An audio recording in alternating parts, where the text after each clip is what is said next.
bedanya dengan TV, Bang Rafli? TV nggak ada mati Nah, lampu. oh, kita nggak tahu nih mati lampu atau ada apa. Enggak. Tiba-tiba, tiba-tiba mati Jadi lampu. itu motivasi. Ada pendapat miring tentang Bang Rafli. Boleh saya Oh, sampaikan? oke. Oh, boleh. Jangankan miring, pendapat jongkok pun boleh, gitu. Katanya begini, Bang Ya. Rafli. Bang Ya. Rafli itu vokal setelah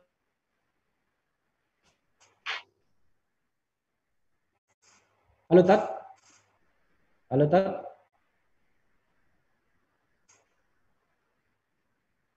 Halo, Tat. Oke. Ustadz, halo. Halo, Ustadz. Halo, Ustadz. ya, Ya, ya. bisa bisa diulangi, Tat. Tadi terputus koneksinya. Ya. Bang Rafli vokal setelah tidak jadi komisaris di Pelindo 1. Nah, ini pertanyaan yang ngeri-ngeri sedap. Saya senang Ustadz tanya ini kan. Kapan lagi Ustadz Abdul Somad yang tanya? Gini, Tat. Paling gampang menjawabnya itu dengan kronologis, ya kan? Nah, kalau kronologis ini kan kita bicara bukan lagi argumentasi tapi fakta. Saya itu, Tat, diberhentikan katakanlah sebagai komisaris utama di Pelindo 1 itu tanggal 20 April, Tat. Tanggal 20 April. YouTube saya pertama kali tayang itu tanggal 22 Maret, Pak. Jadi sebulan sebelumnya. Dan saya sebelum berhenti itu, saya sudah mengkritik tuh soal staf khusus yang melakukan konflik of interest, ya kan? Soal ruang guru yang terlibat dalam proyek 5,6 triliun dan lain sebagainya. Bisa dicek tuh. Kan di YouTube kan semua kerekod, Cat. Tat ya. Jadi di situ terlihat betul. Dan bahkan jauh sebelum itu, Tat, saya sudah mulai mengkritik pemerintah itu sejak 2017. Saya pernah menulis di Harian Kompas, judulnya adalah Memimpin Penegakan Hukum. Saya ibaratkan Presiden Jokowi itu ibarat mahasiswa yang mengambil 3 mata kuliah. Mata kuliah pertama politik. Luar biasa politiknya. Hanya 1 tahun KMP bubar, Koalisi Merah Putih, yang dipimpin Prabowo CS. Lalu kemudian semua partai mendukung dia, sehingga dia mayoritas, yang awalnya minoritas. Pembangunan ekonomi, jalan dan lain sebagainya, jembatan, pelabuhan, luar biasa. Maka saya katakan di 2 mata kuliah ini, Presiden mendapatkan nilai A, karena ada passion-nya, ya, passionable. Tetapi di mata kuliah ketiga, penegakan hukum, law enforcement, nah, memble. Karena begini, kalau kita mau jujur, Ustadz sudah merasa negara ini baldatun toibatun warabun ghafur, belum kan? Korupsi Belum. masih banyak. Nah, korupsi masih banyak di mana-mana. Nah, ini yang sebenarnya saya pribadi minta kepada pemerintah agar garang melakukan pemberantasan korupsi. Kalau enggak, negara ini kan tidak pernah menjadi negara kuat. Jadi itu yang saya kerjakan dan itu terrecord dalam buku saya. Saya menulis buku. Termasuk juga ada beberapa isu yang saya kritik kebijakan pemerintah. Pertama, saya tidak setuju Perpu Ormas. Kenapa begitu? Bukan saya pro HTI. Saya nothing to do dengan organisasi apapun. Tapi saya membela undang-undang dasar kita bahwa yang namanya kebebasan berserikat dan berkumpul itu adalah hak asasi manusia. Jadi kalau orang mau membubarkan partai politik, membubarkan ormas, ya harus dengan due process of law, harus dengan proses hukum. Nggak boleh main bubar-bubar begitu saja. Makanya saya tentang Perpu Ormas. Saya juga tentang presidensial threshold yang menyebabkan oligarki politik, ya kartel politik saya bilang memborong semua partai politik dan hanya menyisakan 1 penantang saja, yang membuat kita tidak sehat dalam berkompetisi politik. Ada cebong, ada kampret, ya kan? Sekarang kadrun. Karena itulah saya tidak setuju dengan itu. Nah, saya tahu 2 isu itu adalah isu yang sangat penting bagi pemerintahan Jokowi karena 1, Perpu Ormas jaminan untuk membubarkan kelompok HTI misalnya, katakanlah. Yang kedua adalah presidensial threshold, ada jaminan agar jauh lebih mudah dalam kontestasi pilpres karena akan head to head. Nah, frankly speaking seperti ini, Tat, ya kan? Ustadz bayangkan seorang komisaris utama BUMN ngomong begini, kira-kira bakal lama nggak dia? Kira-kira bakal lama nggak? Jadi kalau saya diberhentikan ya saya kira wajar saja, Tat. Dan jangan lupa juga, Tat, Erick Thohir kan ketua tim sukses Pilpres kemarin, ya kan? Jadi tidak heran lah kalau kemudian yang diakomodir orang-orang yang dalam tanda kutip berkeringat, kan begitu. Bukan orang yang mengkritik. Jadi saya legowo. Tapi hak bersuara, ya kan? Itu jangan dikebiri. Makanya dengan channel YouTube ini saya merasa memiliki kebebasan, memiliki sarana untuk menyampaikan ide, gagasan dalam rangka pencerdasan bangsa, kan begitu. Dan orang kalau mau membantah saya, bantahlah dengan argumen, ya kan? Mana di argumen saya yang tidak benar. Jangan bantah karena sakit hati, ya tidak relevan itu, ya kan? Karena saya katakan saya bersyukur dan berterima kasih pernah menikmati jabatan sebagai komisaris utama di BUMN. Dan saya menghasilkan 3 buku, Tat. 1, BUMN dalam perspektif hukum tata negara. 2, menjadi komisaris BUMN antara kritisisme dan profesionalisme. Dan 3, hukum BUMN. Jadi paling tidak ada yang saya hasilkan untuk dunia pendidikan. Begitu, Tat. Amin. Amin. Apa harapan Bang Rafli ke depan? Oke. Harapan saya, Tat, negeri ini lebih baik. Negeri ini bisa menjadi negeri yang baldatun thayyibatun warabun ghafur. Benar, Tat, ya? Kata-katanya begitu ya. Negeri yang gemah rifah loh jinawi. Negeri yang di mana rakyatnya makmur sesuai dengan pesan konstitusi. Bahwa negara melindungi segenap bangsa, memajukan kesejahteraan umum, mencerdaskan kehidupan bangsa, dan ikut juga melaksanakan atau berpartisipasi dalam ketertiban atau perdamaian dunia. Nah, karena itulah kemudian kepemimpinan menjadi aspek yang penting, Tat. Makanya di YouTube saya kan saya katakan syarat pemimpin 2024, 1, cari yang bernyali memberantas korupsi. 2, yang bernyali merekrut orang-orang terbaik. Nah, saya mungkin agak spekulatif, Tat. Saya mengatakan begini, jenis manusianya itu ada 3. 1, orang yang katakanlah tidak pandai dan tidak berintegritas. Yang kedua, pandai dan tidak berintegritas. Yang ketiga adalah pandai dan berintegritas. Kemudian tidak pandai dan tidak berintegritas. Kan kira-kira begitu 4 jenis. Nah, kira-kira pemimpin kita mau merekrut yang mana? Harusnya kan yang merekrut yang pandai dan yang berintegritas. Harusnya kan begitu. Tapi kadang-kadang saya merasa yang direkrut itu tidak pandai dan tidak tidak berintegritas walaupun pandai.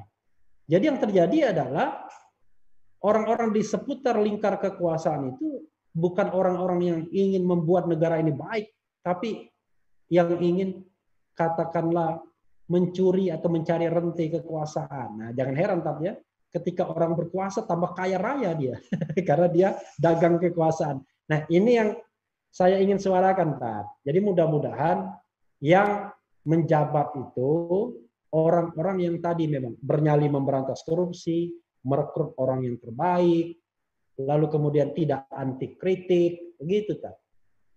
Gitu. Memenuhi janjinya yang keempat. Saya ini Bang Refli, saya ini kan di beberapa tempat dihadang, di beberapa tempat tidak boleh. Tadi sudah saya ceritakan sebagiannya. Visa-visa saya di luar negeri di cancel. Visa entry yang sudah dapat dibatalkan. Ada yang dibatalkan di airport, ada yang sudah sampai di sana suruh pulang di beberapa tempat. Saya berharap dengan dialog dengan Dr. Refli Harun itu memperbaiki, memutihkan nama saya. Tapi nampaknya petang ini malah makin hitam. Oh, kenapa, Tat? Kenapa makin hitam? Karena mungkin saya akan dikelompokkan dalam orang yang melawan. Waduh. Saya ini ngomong apa adanya. Bagaimana saya tidak menganggap Bang Refli sebagai jamaah lovers saya dan tidak pula sebagai haters.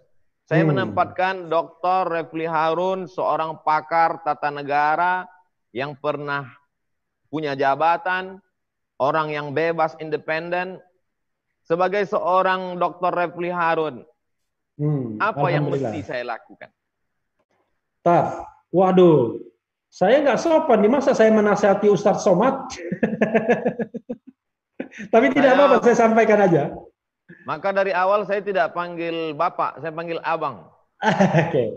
Nah, jadi kalau tua, memang tua saya, Sobat Era sekalian. Saya 50 tahun ini. Sebenarnya saya minta itu, di testimoni. Tapi sayang kita nggak kenal waktu itu. Saya sempat kirim ke Ustadz, minta kalau bisa memberikan testimoni walaupun tidak kenal, ya kan.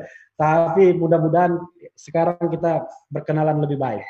Jadi begini, saya ingin refleksi diri saya sendiri, Refleksi diri saya sendiri adalah, bagi saya jabatan itu amanah saja. Kita tidak takut menjabat, tapi tidak takut juga kehilangan jabatan. Satu. Dan tidak pun punya ambisi juga untuk menjabat.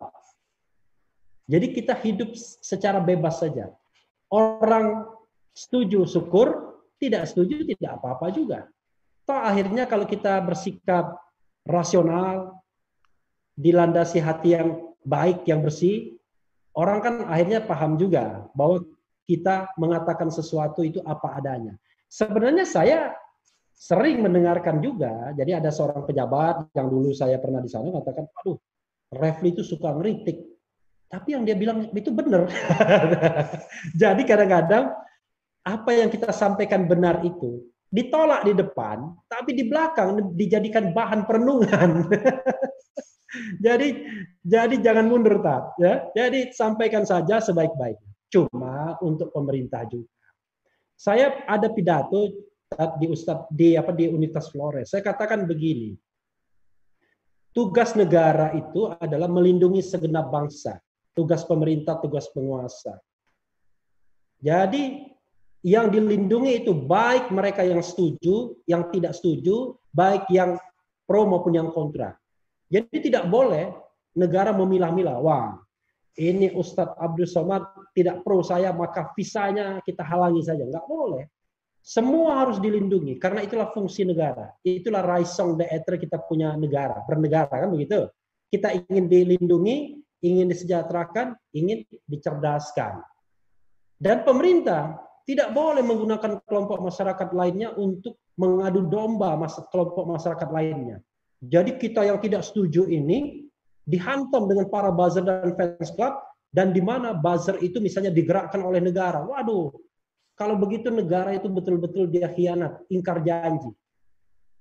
Jadi kalau ada orang yang kritis, yang berbeda pendapat, ya dengarkan saja. Kalau saya katakan, kalau pendapat dia benar, menjadi bahan renungan, bahan introspeksi. Tapi kalau pendapat dia keliru, kan menjadi justru menambah legitimasi.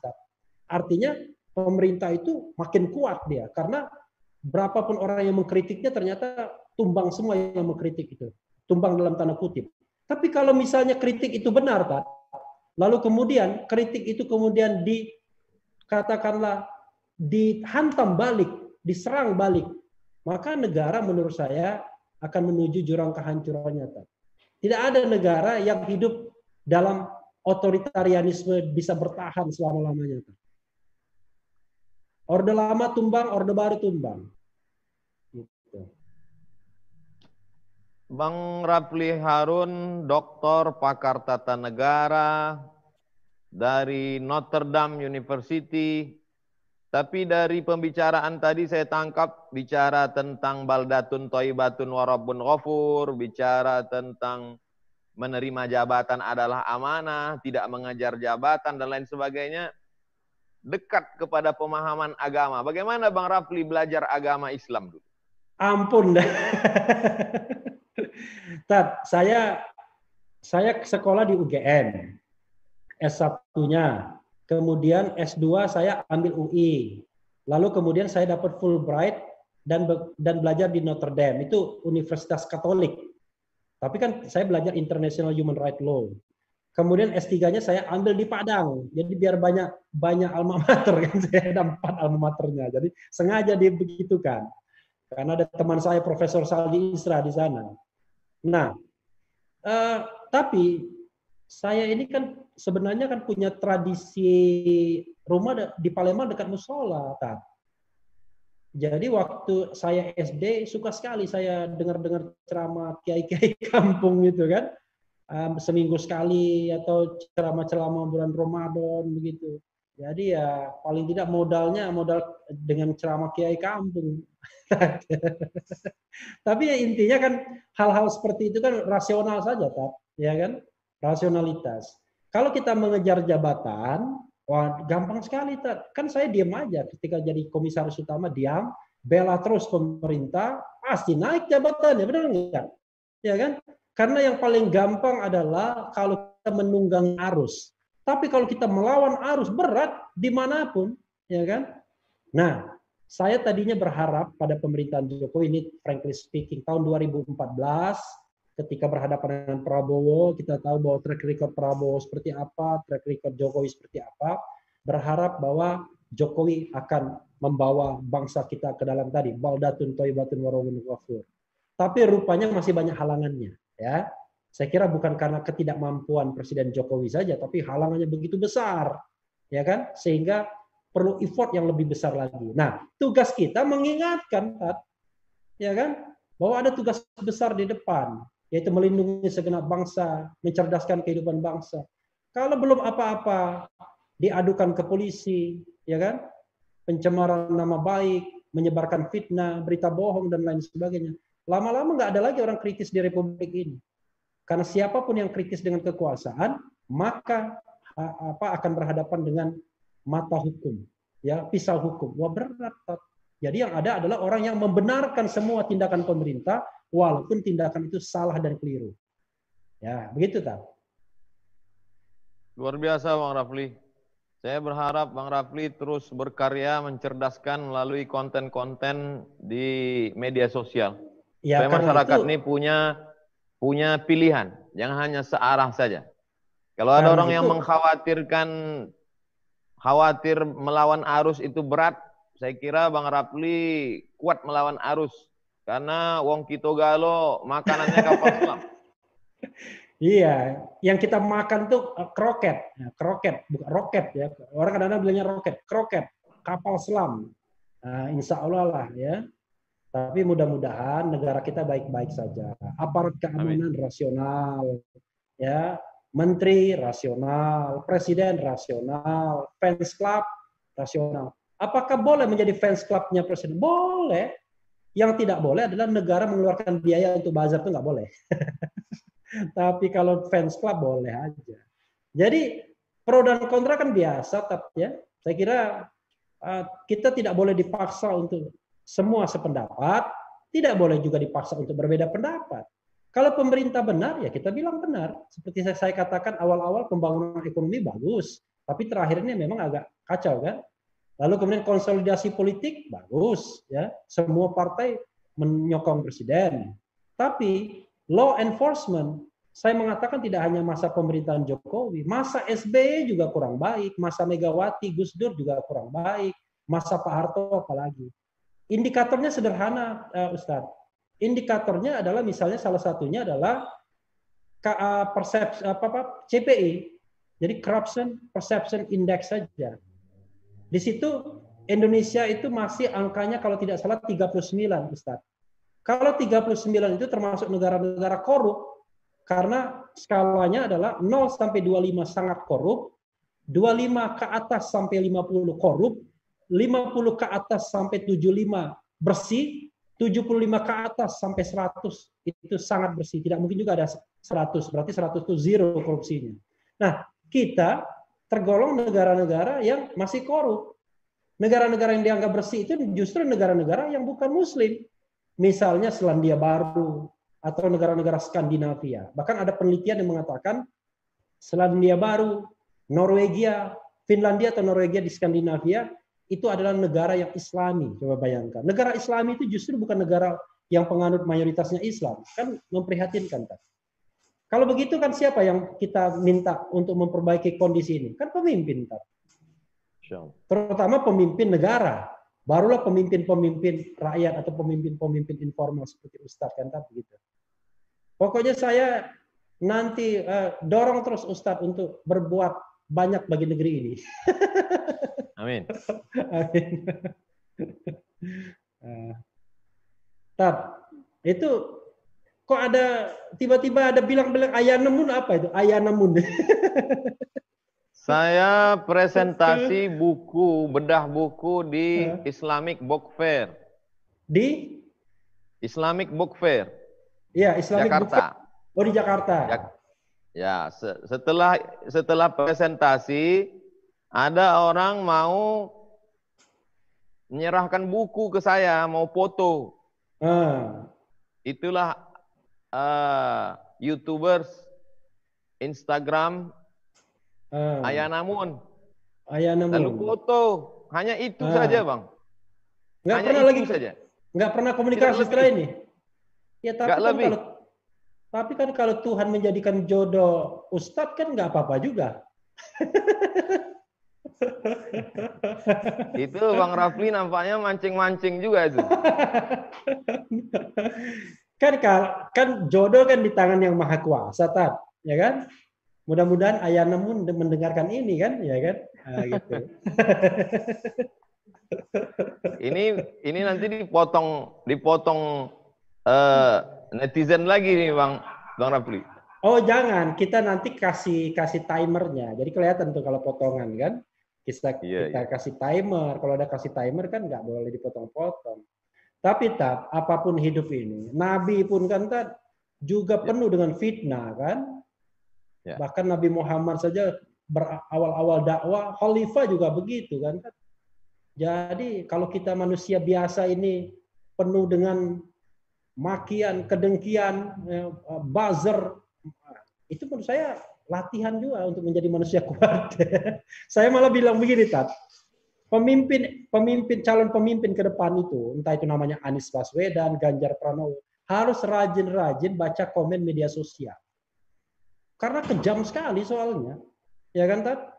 Kita kadang-kadang dikatain nggak karu-karuan, coba. Kelihatan bodoh sekali kadang-kadang kita dilihat di komentar-komentar netizen itu. Begitu kita lihat berapa followersnya? 10. Ada yang 1 followernya. Ini kayaknya baru dibuat. Instagram itu yang haters tuh kebanyakan postingnya kosong, Bang. Iya, makanya. Jadi postingnya nggak ada. Karena memang ada usaha-usaha yang begitu itu. Jadi memang menawarkan untuk menjadi buzzer. Nah, boleh kalau ada kepentingan-kepentingan tertentu, misalnya katakanlah kelompok-kelompok lain, ya. Saya mengatakan bukan boleh, masih masuk akal. Tapi kalau negara yang menyewa buzzer itu untuk menyerang balik mereka yang mengkritik negara, waduh luar biasa itu, ya kan?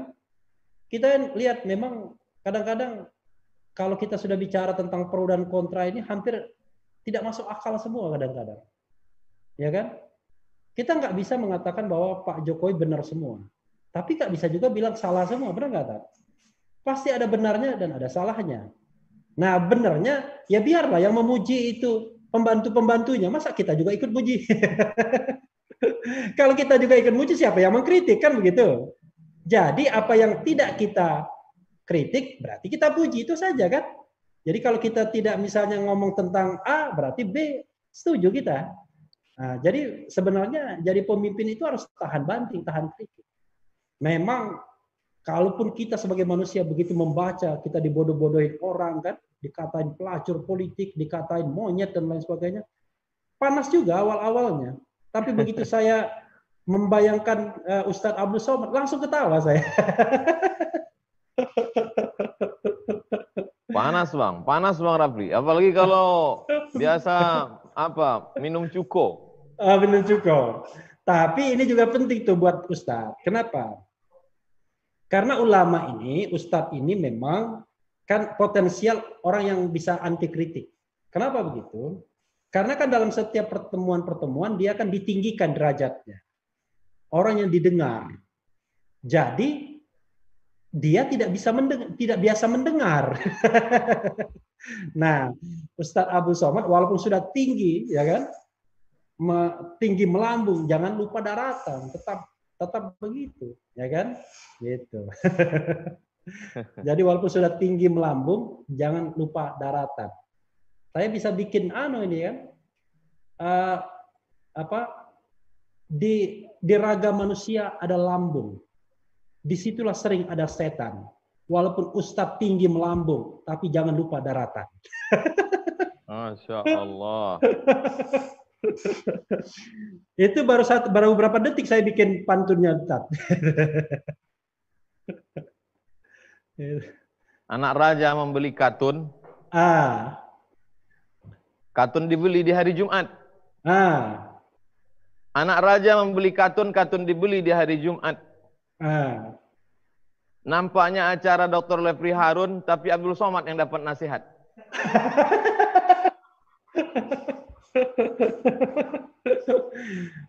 Oke. Saya bisa juga ini. Dulu sebentar.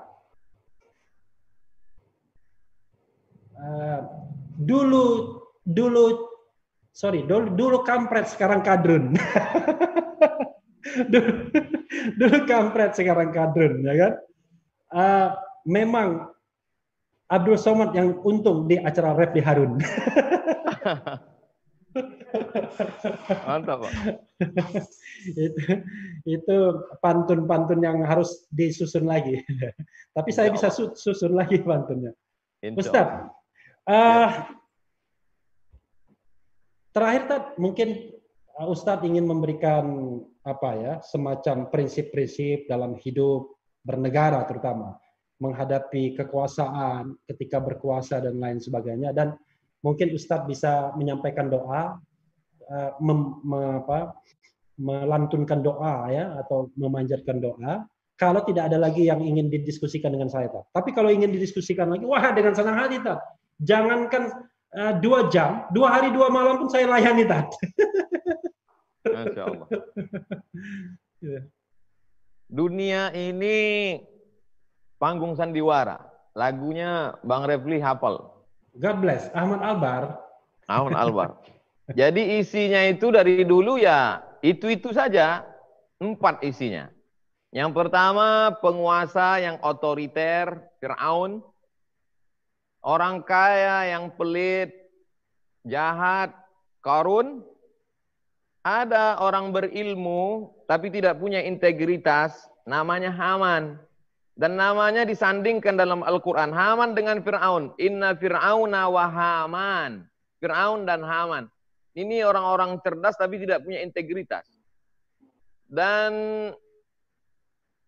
ada di sana anak muda, pejuang kebenaran yang selalu teraniaya. Namanya Musa. Oke. Keempat ini akan selalu ada dalam setiap generasi dan bangsa. Tinggal kita memilih peran, apakah ingin menjadi Fir'aun, atau ingin menjadi Qarun, atau ingin menjadi Haman, atau ingin menjadi Musa. Hidup adalah pilihan, dan saya pikir kita tidak sesoleh Musa, tapi paling tidak kita menapaki jalan-jalan Musa. Mudah-mudahan saya dan Bang Rafli dipertemukan di tempat yang baik, dan nanti kita akan bersama orang baik di tempat paling baik, dalam surga Jannatul Firdaus bersama Nabi Muhammad sallallahu alaihi wasallam. Amin, amin ya rabbal alamin. Atas permintaan Bang Rafli di akhir majelis saya berdoa. A'udzubillahi minasyaitonirrajim. Bismillahirrahmanirrahim. Alhamdulillahirabbil alamin wassalatu wassalamu ala asyrafil anbiya wal mursalin wa ala alihi washabbihi ajmain. Allahumma ja'al hadzal balada baladan aminan mutmainnan ya'tihi rizquhu min kulli makan. Jadikan negeri kami, Republik Indonesia, negeri yang aman, damai, terbuka pintu rezeki dari segala penjuru. Allahumma dafa'anna al-ghala' wal waba. Jauhkan negeri kami dari malapetaka, bencana, bil khusus wabah COVID-19, Corona ini ya Allah. Allah marzuqna imaman adila, pemimpin-pemimpin kami jadikan mereka adil dan amanah. Allahumma ja'alhum umana'aka ala ardika, jadikan mereka orang-orang yang amanah di atas muka bumimu, karena tanggung jawab mereka begitu besar ketika menghadapmu nanti ya Allah. Allah makhtim lana bi husnil khatimah, tutup umur kami dengan husnul khatimah, wala takhtim alaina bi su'il khatimah, jangan kau tutup dengan su'ul khatimah. Wa sallallahu ala sayyidina wa maulana Muhammad wa ala alihi wa sahbihi wasallam, walhamdulillahi rabbil alamin. Alhamdulillah rabbil alamin. Saya banyak-banyak berterima kasih kepada Bang Dr. Refli Harun Mohon maaf atas segala kesilapan-kehilapan saya, tata bahasa bicara saya yang tidak berkenan di hati. Allah yang membalas segala kebaikan Bang Refli beserta keluarga, beserta kru. Saya ucapkan banyak terima kasih. Ya, saya juga mengucapkan terima kasih yang sebesar-besarnya karena saya merasa sudah kurang ajar dengan Ustadz ya. Saya lebih tua usia saja, tetapi kan di dalam pengalaman hidup, dalam membina umat, Ustadz adalah orang besar, orang yang banyak pengikutnya. Jadi sekali lagi saya mohon maaf kalau ada kata-kata yang tidak berkenan, apalagi terkesan mengajari. Mohon maaf, jamaah Ustadz Abdul Somad jangan marah ya. Marah boleh, yang penting subscribe. Jadi jamaah Ustadz Abdul Somad, jangan lupa juga subscribe Refli Harun, subscribe juga Ustadz Abdul Somad, dan mudah-mudahan kita tetap bisa menebar kebaikan. Itu saja, Tat. Terima kasih banyak. Wassalamualaikum warahmatullahi wabarakatuh. Waalaikumsalam warahmatullahi wabarakatuh.